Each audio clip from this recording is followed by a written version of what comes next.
जय हिंद। नमस्कार दोस्तों, आप सभी का एक बार फिर स्वागत है।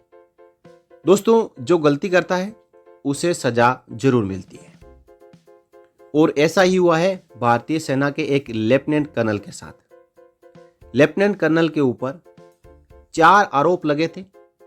चारों ही आरोप सही पाए गए और जनरल कोर्ट मार्शल के जरिए लेफ्टिनेंट कर्नल को 2 साल की कड़ी सजा, कठोर कारावास और भारतीय सेना से कैसियड यानी अपमानजनक बर्खास्तगी कर दी गई है। पूरे मामले को समझेंगे कि क्या 4 आरोप वो कौन कौन से थे जिसके कारण आज लेफ्टिनेंट कर्नल को 2 साल का कठोर कारावास मिला है और सिविल जेल हुई है। साथ ही साथ उनको भारतीय सेना से अपमानजनक बर्खास्त किया गया है।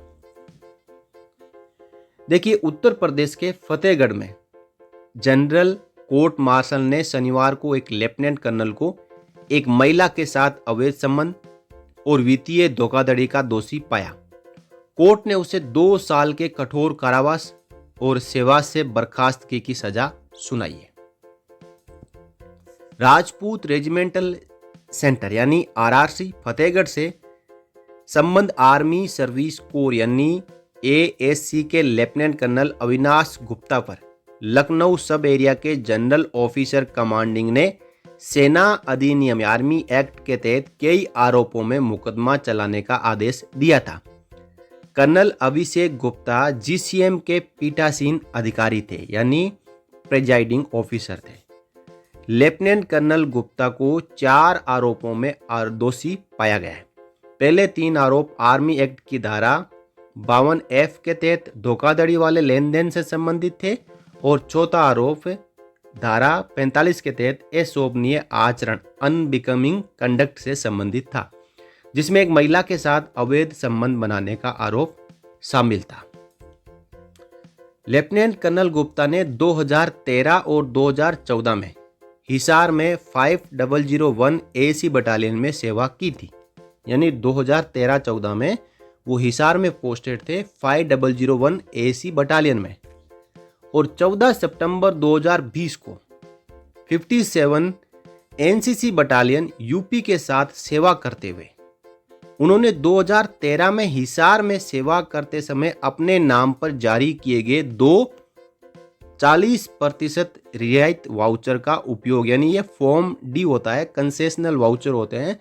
यहाँ पे मिलिट्री वारंट की बात कही जा रही है, जिस वारंट के जरिए ट्रेनों में रिजर्वेशन करवा के जेसीओ जवान अधिकारी सफर करते हैं, तो जो अधिकारियों को कंसेशनल वाउचर मिलता है वो 40% छूट के साथ मिलते हैं। उसे फॉर्म डी कहते हैं, वारंट कहते हैं। तो देखिए, ये वारंट 2013 में 5001 AC बटालियन में जब ये लेफ्टिनेंट कर्नल साहब सर्विस कर रहे थे, उस समय इनके नाम पे जारी हुए थे और इनका उपयोग कब किया? 2020 में, जब वो 57 NCC बटालियन में पोस्टेड थे। तो इनका उपयोग करके लखनऊ से नई दिल्ली और वापस की यात्रा के लिए रेलवे टिकट बुक किए। अब देखिए, 2013-14 में कोई वारंट जारी होता है तो उस पर वैलिडिटी होती है और उसी दौरान उनको यूज करना होता है। लेकिन यहाँ पे इस बात से जाहिर होता है कि उन जो फॉर्म डी है उनके ऊपर डेट नहीं डाला गया था, जब चाहे तब यूज कर सकते हैं, लेकिन उसके ऊपर स्टाम्प और साइन पक्का होंगे। अब इसकी जब छानबीन की गई तो दोनों वाउचरों के जो काउंटर फॉइल होते हैं, यानी आधा फाड़ के दे दिया जाता है वारंट, आधा है जो बुक में ही लगा रहता है। उस बुक में जो लगा रहता है काउंटर फॉइल, उसके ऊपर भी जर्नी डिटेल होती है, पर्सनल सर्विस पर्टिकुलर होते हैं, स्टाम्प होता है, साइन होता है। तो इसके अनुसार यात्रा का विवरण हिसार से लखनऊ और वापसी का था, लेकिन यात्रा कहीं और की गई। अधिकारी ने अपने कोर्ट मार्शल में 57वीं NCC बटालियन के अपने कमांडिंग ऑफिसर द्वारा उसे झूठा फंसाने की साजिश का सिद्धांत पेश किया। अब इसमें झूठा कैसे फंसाया जा सकता है? जो काउंटर फॉल में चेक किया तो ये लखनऊ से हिसार के बीच में यात्रा के लिए 2 वारंट जारी किए गए थे और यात्रा दिल्ली से और कहीं की गई। तो इसमें झूठ क्या हो सकता है, ये लेफ्टिनेंट कर्नल साहब को बताना था। तथापि चूंकि रियायत वाउचर के काउंटर फॉल पर अधिकारी के हस्ताक्षर थे, जब वारंट फॉर्म डी दिया जाता है तो काउंटरफॉल के पीछे साइन करवाए जाते हैं कि किसने रिसीव किया है। साथ ही साथ जारीकर्ता अधिकारी के रूप में 5001 AC बटालियन की मुहर लगी हुई थी तथा मामले की अन्य परिस्थितियों के कारण GCM ने उसे दोनों आरोपों में दोषी पाया गया। देखिए, वारंट जारी हुए 2013-14 में, 2020 में यात्रा हुई, उनके ऊपर 5001 AC बटालियन के सील एंड साइन थे और जो काउंटरफॉल है उसके पीछे इन लेफ्टिनेंट कर्नल साहब के साइन थे। तो ये तो साबित हो गया कि 2013-14 में ये फॉर्म डी जारी हुए और यूज इनका 2020 में हुआ। 2013-14 में ये फॉर्म डी किसी दूसरे रास्ते में यात्रा के लिए जारी हुए ट्रेन रूट में, लेकिन यात्रा कहीं और की गई। तो ये पहला जो आरोप है वो साबित हो गया। अब इनके ऊपर दूसरा आरोप लगा कि इन्होंने जो HRA होता है, हाउस रेंट अलाउंस, मकान किराया भत्ता, वो एक्स सिटी का लिया जबकि उनको लागू नहीं था। तो इसमें है कि एक एक्स श्रेणी का शहर है दिल्ली, और दिल्ली के लिए उन्होंने मकान किराए भत्ता HRA का धोखाधड़ी से दावा करने से संबंधित था। उनका परिवार, जिसमें उनकी पत्नी और बेटी शामिल है, लखनऊ जो एक वाई श्रेणी का शहर है, वहां रह रहे थे। जांच अवधि के दौरान उनका बेटा RMA राष्ट्रीय मिलिट्री स्कूल, RMS राष्ट्रीय मिलिट्री स्कूल बेंगलुरु, राष्ट्रीय रक्षा एकेडमी NDA में था। यानी राष्ट्रीय मिलिट्री स्कूल में पहले पढ़ाई कर रहा था बेंगलुरु में, और उसके बाद वो NDA में सेलेक्ट हो गया। बेटा और कहीं रह रहा था। पत्नी और बेटी लखनऊ में रह रही थी, लेकिन साहब ने HRA एक्स सिटी यानी दिल्ली का लिया। अब एक्स सिटी का HRA है वो 3 गुना होता है, Y का 2 गुना होता है और Z का 1 गुना ही होता है। तो इसके परसेंटेज है 8, 16, 24, जो कि 25%। जैसे ही DA बढ़ा वो बढ़ चुके हैं, अब 10, 20, 30 हो चुका है। तो जब ये आरोप लगा कि पत्नी और बेटी लखनऊ में रह रही है तो एक्स सिटी का HRA क्यों लिया, दिल्ली का HRA क्यों लिया, तो लेफ्टिनेंट कर्नल साहब ने बचाव में कहा है कि उसकी माँ जो उस पर डिपेंडेंट है दिल्ली में रहती थी और उसका परिवार भी वहीं रहता था।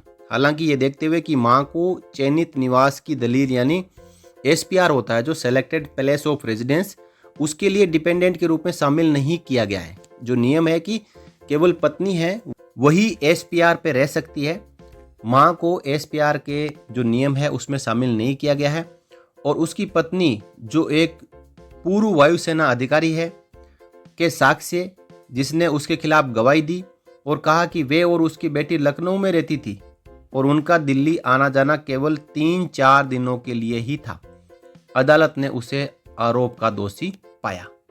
यानी लेफ्टिनेंट कर्नल साहब की जो वाइफ भारतीय वायुसेना से सेवानिवृत्त अधिकारी है, उन्होंने जो बयान दिए वो लेफ्टिनेंट कर्नल साहब के खिलाफ दिए कि हम दिल्ली में नहीं रहते थे। इसके उपरांत भी लेफ्टिनेंट कर्नल साहब ने दिल्ली एक्स सिटी का HRA लिया और इसमें भी वो आरोपी साबित हुए। क्लास एक्स शहर दिल्ली की HRA राशि क्लास Y शहर लखनऊ की HRA राशि से अधिक है। यानी जो लखनऊ की 2 गुना है वो दिल्ली की 3 गुना है, जिसका अधिकारी ने धोखाधड़ी से दावा किया था। अब देखिए, अगला आरोप है कि जो आर्मी एक्ट सेक्शन 45 के तहत लगाया गया है, जिसमें एक महिला के साथ अवैध संबंध बनाने के लिए अनुचित आचरण अनबिकमिंग कंडक्ट का आरोप लगाया गया था, जो पड़ोसियों, नौकरानी और एक अन्य कर्मचारी के साक्ष्य के अनुसार उनके एकल अधिकारी आवास में रह रही थी। यानी एक लेडीज थी जो इनके सिंगल ऑफिसर्स अकोमोडेशन होते हैं उसमें वो लेडीज रह रही थी। ये कार्रवाई उनकी पत्नी की शिकायत पर शुरू हुई, जिन्होंने पाया है कि महिला उनके आवास में रह रही है। अधिकारी ने महिला का गैस कनेक्शन भी अपने आधिकारिक आवास के पते पर स्थानांतरित करवा लिया था। वायुसेना अस्पताल कानपुर से कुछ चिकित्सा उपचार रिकॉर्ड भी प्रस्तुत किए। यानी अपनी पत्नी की जगह जिस महिला के साथ में अफेयर था उसका इलाज हॉस्पिटल में करवाया, जिसमें अधिकारी की पत्नी का नाम भी शामिल था, जिन्होंने कोर्ट मार्शल में साक्ष्य देते हुए कहा कि वे कभी अस्पताल नहीं गई थी। जो एक्चुअली उनकी वाइफ है वो कभी अस्पताल नहीं गई, उनके नाम पर किसी और का इलाज करवाया गया। इसके अलावा उसकी पिछली यूनिट द्वारा एक आश्रित कार्ड जारी किया गया था, डिपेंडेंट कार्ड, जिस पर आरोपी का कर्नल पद अंकित था। हालांकि वे लेफ्टिनेंट कर्नल थे और उस पर उसकी पत्नी का नाम भी था, लेकिन फोटो है दूसरी महिला की लगी हुई थी। अधिकारी का बचाव यह था कि महिला उसकी दोस्त थी और उससे नियमित रूप से मिलने आती थी। हालांकि उन सबूतों को ध्यान में रखते हुए, जिनसे पता चला कि अधिकारी और महिला एक जोड़े जैसा व्यवहार करते रहे थे, और मामले की अन्य परिस्थितियों को देखते हुए कोर्ट मार्शल ने उसे दोषी पाया।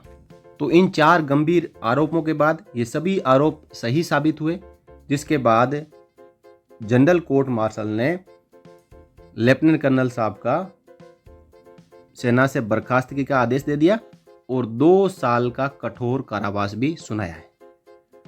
अब आप देख सकते हैं दोस्तों कि एक अधिकारी किस हद तक जाकर सेना में भ्रष्टाचार कर सकता है। ये भ्रष्टाचार ही है जिसमें वो फॉर्म डी 2013-14 में लेता है, यूज 2020 में करता है। डिपेंडेंट कार्ड लेफ्टिनेंट कर्नल होते हुए भी कर्नल रैंक का जारी होता है। अपनी वाइफ की जगह किसी दूसरी महिला का इलाज हॉस्पिटल में करवाता है और वाइफ के होते हुए भी दूसरी महिला के साथ में अफेयर्स होते हैं। ये सब सेना में बर्दाश्त नहीं है और ये आर्मी एक्ट और जो रूल्स है उनके खिलाफ है। इन्हीं की तहत जांच करते हुए अधिकारी को कैसे ऐड कर दिया गया है। और दोस्तों, इस प्रकार के जो कृत्य किए जा रहे हैं इसके बारे में आपकी क्या राय है, अपनी राय कमेंट बॉक्स में रखें। साथ ही साथ इस वीडियो को शेयर जरूर करें। इस वीडियो में इतना ही, फिर मिलेंगे अगले वीडियो में। तब तक के लिए जय हिंद, जय भारत, वंदे मातरम।